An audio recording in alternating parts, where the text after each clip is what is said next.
Cheese. Cheese.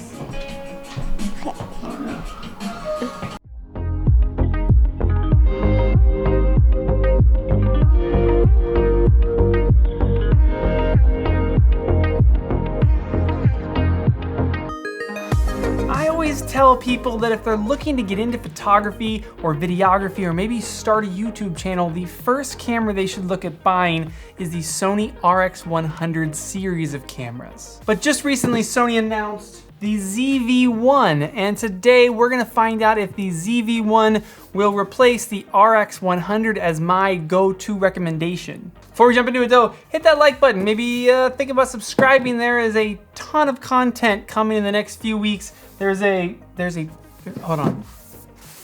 There's many boxes to open, many things to review. So subscribe and I'll show you what's in these boxes. Okay, on to the ZV-1. Sony Alpha, by the way, sent this over for me to test out for a week, so I'm pretty stoked to be able to play with it. Thank you, Sony Alpha. And because it's on loan, Morgan and I took it up to Big Bear to test it out a little bit, see if it can be really a vlogging camera like they say. We'll get to some footage from the ZV-1 in just a minute, but one notable thing right off the bat is that while the ZV-1 shares the same sensor as the RX100, the ZV-1 is $400 cheaper than the RX100, with the latest RX100 Mark 7 being $1,200 and the ZV-1 coming in at $800. That alone is a massive difference. Sony has said though that the ZV-1 is specifically made for vlogging, so really geared towards content creators like me, and maybe like you. So first up, let's look at some physical attributes of the camera that are different from the RX100 series. And right away, the very first thing that you'll notice is that little grip. I know it doesn't seem massive, but having no grip on the RX100, this thing's always been a really slippery camera. You've always kind of held it. I used to put gaff tape right here to give my fingers like a little extra grip on there because it's just really slippery. And with the ZV-1, they actually gave us a very small, albeit, but a grip. It's a rubberized little grippy bit. Feels decent in the hand. It feels like I can actually, kind of get my fingers on it, which is nice because again, over here, this thing just wanted to fall out of your hands at all times. There's also no flash or electronic viewfinder like on the RX100. The RX100 had that little pop-up flash and a pop-up electronic viewfinder that I could look through here and I could frame up my shot in super bright conditions, or maybe I just wanted to look cool by looking through my camera like this. But they've completely removed those two features and instead they replaced it by a 3-capsule microphone, directional microphone system, and a hot shoe mount. There's actually a hot shoe on there. You could pop in a microphone or you could put in a flash right there. And also with that hot shoe piece, they've given us a tiny dead cat, a little wind muff, if you will. And the wind muff is unique that it actually has a hot shoe piece kind of jammed into it or attached to it. So when you put this on there, you actually put it into the hot shoe, but the microphone, the wind muff covers the microphone because it shoots over to the side. A very clever little setup to make a wind muff on here. Back in the day, we used to have to tape pieces of wind muff on here and then you would make your flash totally unusable, or you'd make the EVF unusable because you would tape little wind muff things on there. So to see that they're addressing that by building one for us is really, thank you Sony. Thank you for thinking of us. There's also a mic input on the side, which is super nice over here, but there's no headphone jack. So you can put a mic on here. You have to remove the wind muff, which you wouldn't need if you're using an external mic anyways. And then when you mount a microphone into that hot shoe, it comes over here to the side and boom, you have a mic input like that. Yeah, check that out. The RX100 Mark 7 has a mic input, but it doesn't have a hot shoe, so you don't have a place to mount a microphone on the RX100 Mark 7 unless you build a cage, like you put a little small rig cage on it and then put a microphone onto that. And over here with the ZV-1, by giving us that hot shoe on top, we just pop a microphone on top, plug it in, and boom, we're vlogging. Another big change that they made is on the RX100, the record button was this tiny little button at the top there that you kind of almost missed. And on the ZV-1, they made it massive. Let me take that off for you.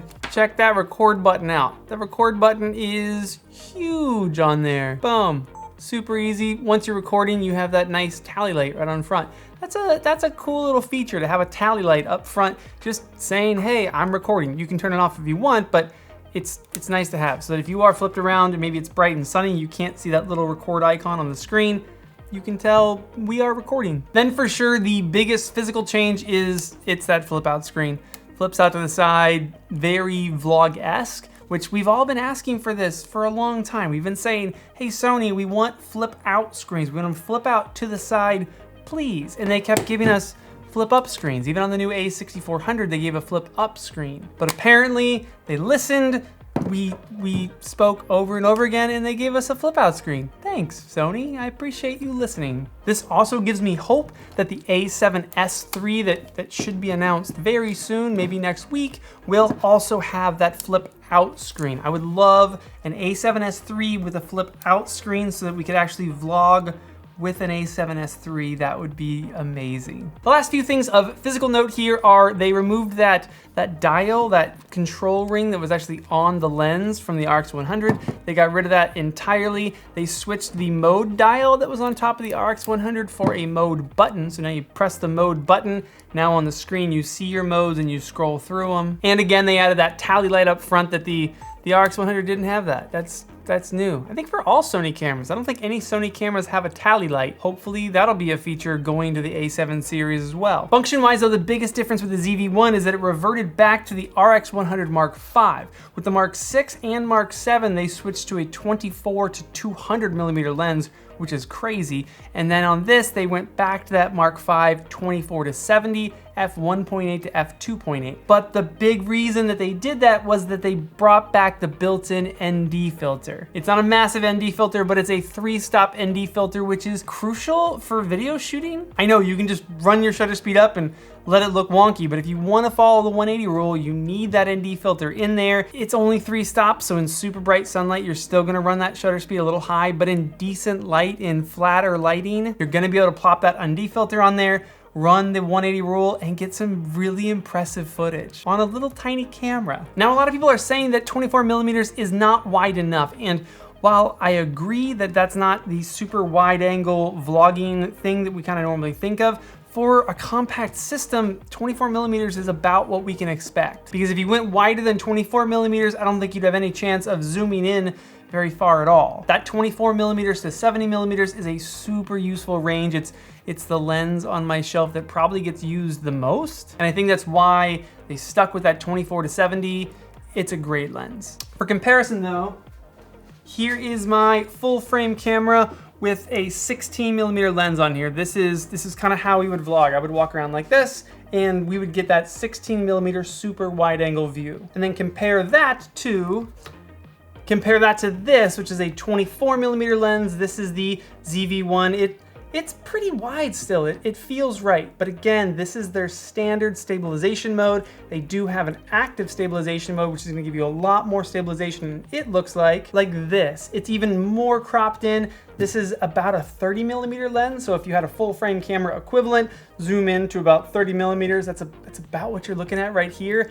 Again, it's still not terrible. It's not super tight, but I'm at arm's length. I'm holding this thing straight out. Again, this is on that Polar Pro Apex tripod with the Joby head. So it's out there. This is as far out as I can get, and this is as wide as I can get. And then again, just as a reference, this is that 16 millimeter that a lot of us are familiar with. This is what Casey's walking around with. This is what Peter McKinnon is walking around with.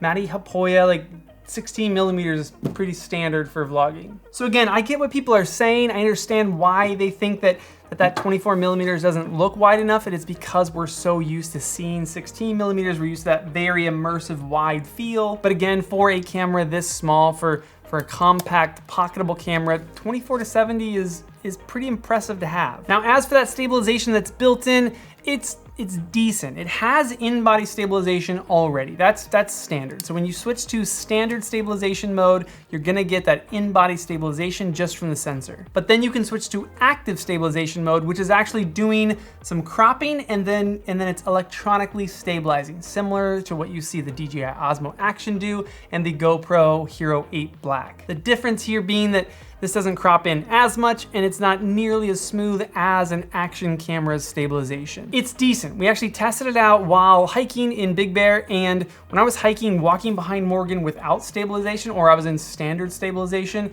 it was pretty hard to watch. It was super jerky and you could see every little shape. And then when I switched to that active stabilization, it really did smooth things out quite a bit. And again, I get why people are saying it's too cropped in, and it's because when you are walking around with this thing, you kind of have to be in that active stabilization mode. The standard stabilization is fine if you're just standing there holding it out, or maybe you're filming something like this. But if you're walking down the street, you want to be in active stabilization, and if you're in active stabilization, now you are cropped in, and now if you're doing this, it really is pretty tight on your face. The autofocus on here is incredible.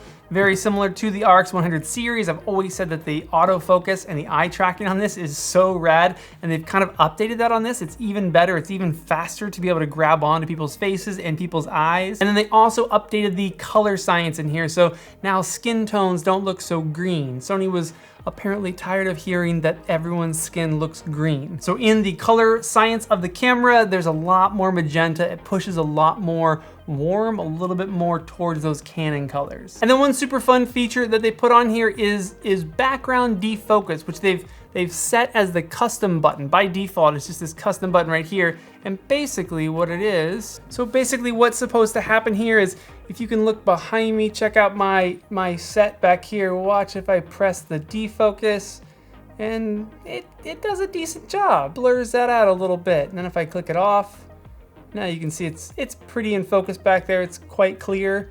And then hit it again, and now it's defocused. So the idea basically is that it's just giving you some extra bokeh in the background. And it's a solid little feature. It's not something I'm overwhelmed with, because basically all it's doing is dropping your aperture all the way down, opening it up, another way to say it, and then adjusting the rest of the settings to keep your exposure where it's at. On the RX100 series, you could just do that manually. This just gives you one button, easy button. It's the easy bokeh button. That's what they should have called it, the easy bokeh button. It's super cool, but I'm not terribly overwhelmed by it, but something that I am more overwhelmed by is a function that they call Product Showcase. And how Product Showcase basically works is right now my camera it's tracking my face. It's trying to look for my face so that it can try to stay focused on my face. That's a great feature, we love it. But if I'm trying to show you something, see, it's blurry. And even if I put it in front of me, it's blurry. The only way I can get my camera to focus on this thing that I want to show you is by covering my face, because as soon as my face is gone, now it can see it. But if it sees a face in the frame, it's gonna try to focus on my face. But with this product feature turned on, right now it's turned on, I'm here, it's focused on my face clearly. So I'm sitting here like this, I'm looking at you guys, and I go, hey, check this thing out, guys. It snaps to it, I put it down, it snaps back to my face. I put it back up, it snaps to it. I put it back down, it snaps to my face. That's very vlogger focused. That's very specific to what we do in the vlog world, where I want to show you something and I say, hey, this camera takes these batteries. And I can actually show you the battery without having to do this and cover my face. That is super clever. And again, another example that this ZV-1 is really specifically made for content creators. If you are starting a YouTube channel, you're just getting going, this camera, Sony made it for you. But I have to say, the main thing that I love about the RX100 series, the reason I always, oh, that's right in front of you guys, sorry, is that they actually put the same picture profiles that they put in the A7 series in their compact cameras. So I can actually set the same picture profile, that flat profile that I like, for my big camera and my small camera. So here is this camera in this same scenario, same lighting, same everything. What does it look like? Obviously it's not as wide right now. I have it a little bit further ahead right now anyways, but this is what the ZV-1 would look like in this lighting scenario. And what I think it shows is that lighting, one, is the most important thing, but two, this camera, it can hold up. It shoots a great picture profile. It's really looking good.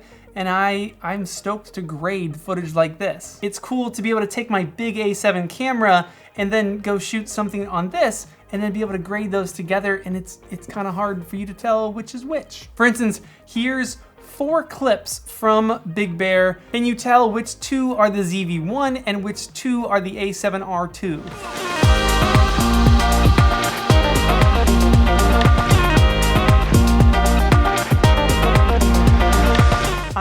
I doubt it, because when it's just like this, when it's on a tripod, it looks pretty damn good. And that's not bad for a camera that only costs $800. And then lastly, with this camera, they sent over this is the Sony VPT2BT vlogging handle. It's basically a little handle that goes into the quarter 20 mount on the bottom, and it gives you all of the controls from the camera, or most of the controls, and then this thing just Bluetooths to the camera. Now, my only issue with this thing, the only reason that I wouldn't use this, is that it's too small for me. Again, we're all worried about it being too tight. We want to get the camera further away from us, so something like this, where I can actually really get it out there pretty decently far, versus something like this, where it's just basically hand holding, but I'm holding it under the camera. I would prefer something like this. But if you want to go small, if you want to go light, this is nice. It has your photo, your movie, your zoom on front, and then it gives you that C1 button that you can customize.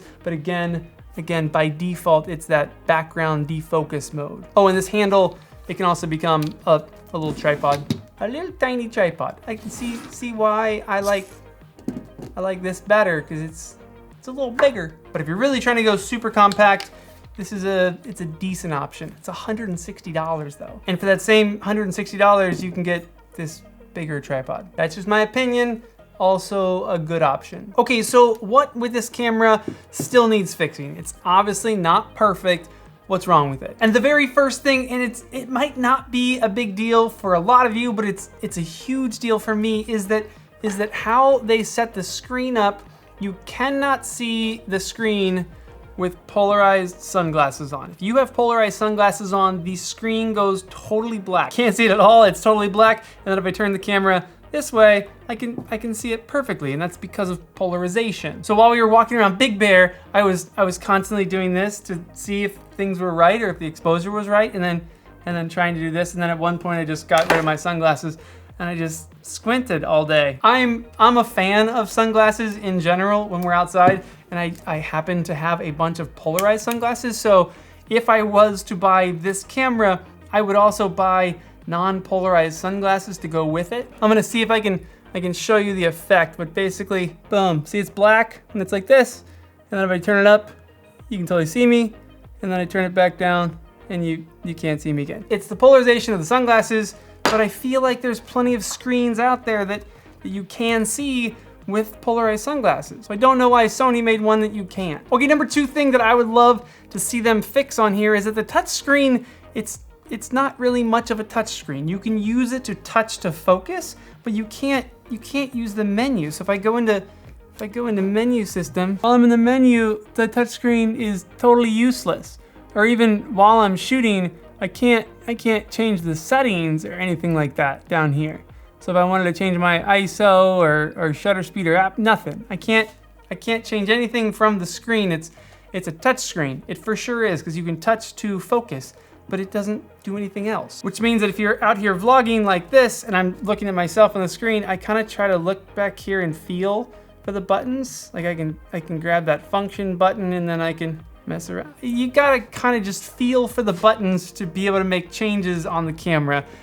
That's kind of silly. Another thing that I would like to see them change on the ZV-1 is that it's quite plasticky. Like the whole body, everything, I think is plastic, whereas the RX100 is for sure some kind of metal, maybe aluminum, I don't know. But the RX100 series has always been like a really beefy camera. It feels like a little tank in your hands, and the ZV-1 feels kind of just like any old compact camera. Not cheap by any means, just not what we expect over here. Again though, there's a $400 difference, so maybe that's part of the difference. And lastly, while everyone else is complaining that this lens is not wide enough, I would like to see it zoom more. See, when the RX100 Mark VI came out, it was incredible because this is now a 24mm to 200mm lens. In a compact camera like this, we have every lens on my shelf built in. That's bananas. But the big downside was that when they built this 24 to 200,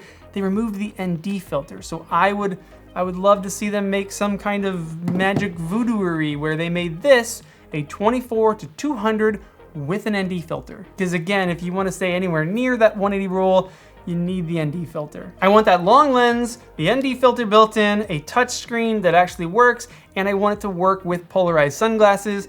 And then Sony has almost made my perfect little compact camera. I'm sure I'll think of things in the future that I want, but for now, that would pretty much be my perfect vlogging camera. But even with those shortcomings, I will be replacing the RX100 Mark VII for the ZV-1 when I recommend a new camera to somebody. When somebody comes to me and says, hey, I'm starting a YouTube channel, or says, hey, I'm just getting into photography and videography, what camera should I buy? I'm 100% gonna tell them the Sony ZV-1. All around, it is a super impressive compact camera. Again, remember that it is a compact camera. It's not a full frame camera like the A7 series. It's a compact camera. I can close this thing up,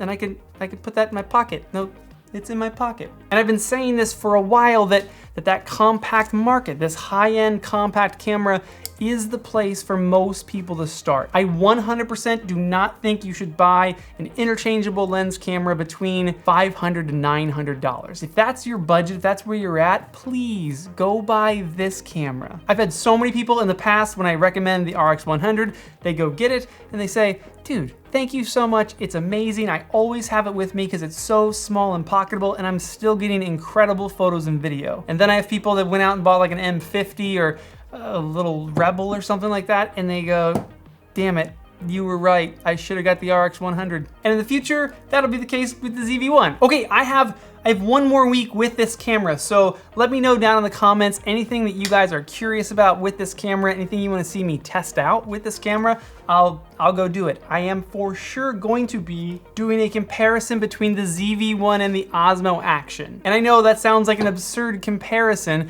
an $800 compact camera that can do all this different stuff to a $250 action camera. But I'm gonna do a comparison so you guys can see the difference visually, and we can talk about the experience of using these cameras in different scenarios. I'm trying to help you guys find the exact camera for the exact scenario that you'll actually be shooting in. And I think this comparison is gonna be interesting. But anything else you wanna see, let me know in the comments and I'll go test it out. Again, like I said, one more week with this camera and then I might buy one. I don't know, we'll see. We'll see what the A7S III is like, and if I go spend all my money on one of those, then I probably won't buy one of these because I won't have no money left. The A7 III is gonna be expensive. I'll leave you guys with a little bit more of the Big Bear trip, and I'll see you real soon.